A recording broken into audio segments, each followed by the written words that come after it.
हाँ तो मेरे प्यारे विद्यार्थियों, आज जो ऑप्शन आप सब पढ़ने वाले हैं प्रतिस्थापन विधि। कौन सा विधि? प्रतिस्थापन विधि है। जी हाँ, और थंबनेल पर आप लोग ने सही पढ़ा है। कौन सा स्टाइल बताएंगे? पुष्पा स्टाइल।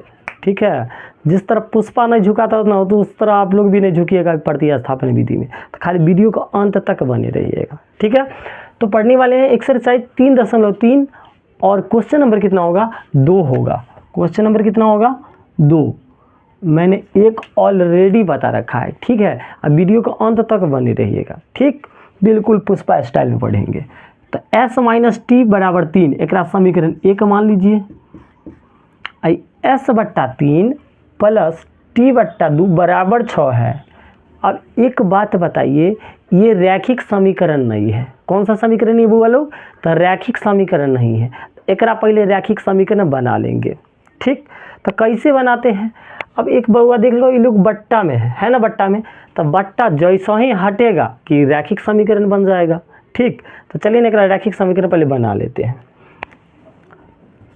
तो सर रैखिक समीकरण कैसे बनेगा? अब देखिए, इसके नीचे 3 है और इसके नीचे 2 है, तो दोनों का लौसा लेंगे। ठीक है, तो 3 और 2 दोनों का लौसा क्या होगा? तो कहिएगा सर 3 दूना 6 होगा। इसका एलसीएम क्या आ जाएगा? 3 और 2 का 6 आ गया। ठीक है, 3 के पारे में 6 कितने बार में? तो 2 बार में। तो s को 2 से तो 2s प्लस, तो प्लस मैंने डाल दिया। 2 3 6, तो 3 बार में। तो 3 को t से गुना कीजिए तो 3t बराबर कितना है? 6। ठीक है, इतना में कोई दिक्कत कहिएगा? सर कोई दिक्कत नहीं है। अब ये 6 है भाग में, ये भाग में तो बराबर की उस तरफ जाके गुना में हो जाएगा। तो ध्यान दीजिएगा, ये 2s प्लस के 3t, ये 6 पहले से है और ये 6 भाग का था, उधर जाके गुना का हो गया। ठीक है, तो अब देखिए 2s प्लस के 3t और 6 1 36। देखिए बट्टा हट गया, इसका मतलब रैखिक समीकरण हो गया। तो समीकरण आप मान लीजिएगा 2।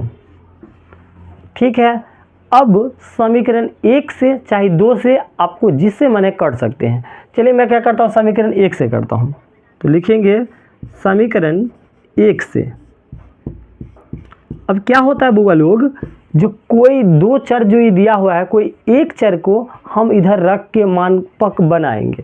तो देखिए s, तो s है, मैं इधर रख लिया है। ठीक है, ये 3 माइनस का t, तो उधर जाके प्लस का t।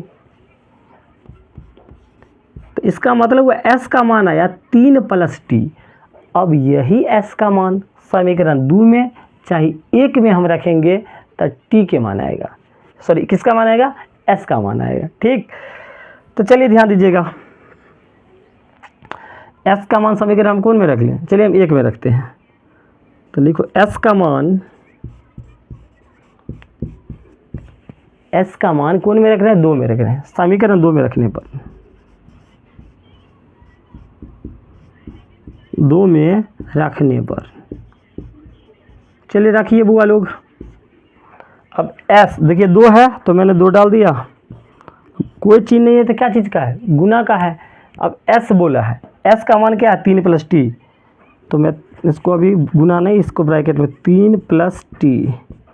ठीक, प्लस के 3t है तो डाल दीजिए same as it is, plus 3t बराबर 36 है।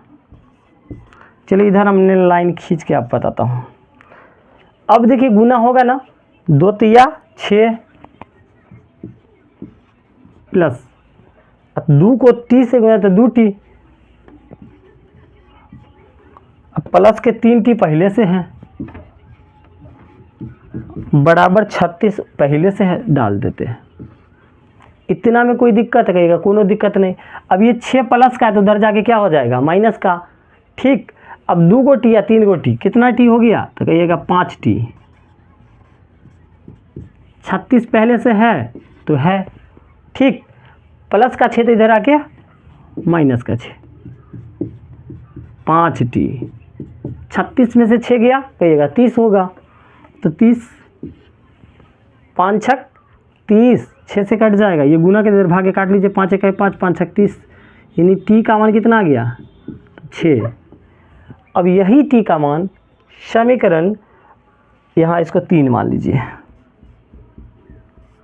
3 2 1 कोनों में रखिएगा तो एस का मान आ जाएगा। तो चलिए हम 3 में रखते हैं। तो टी के मान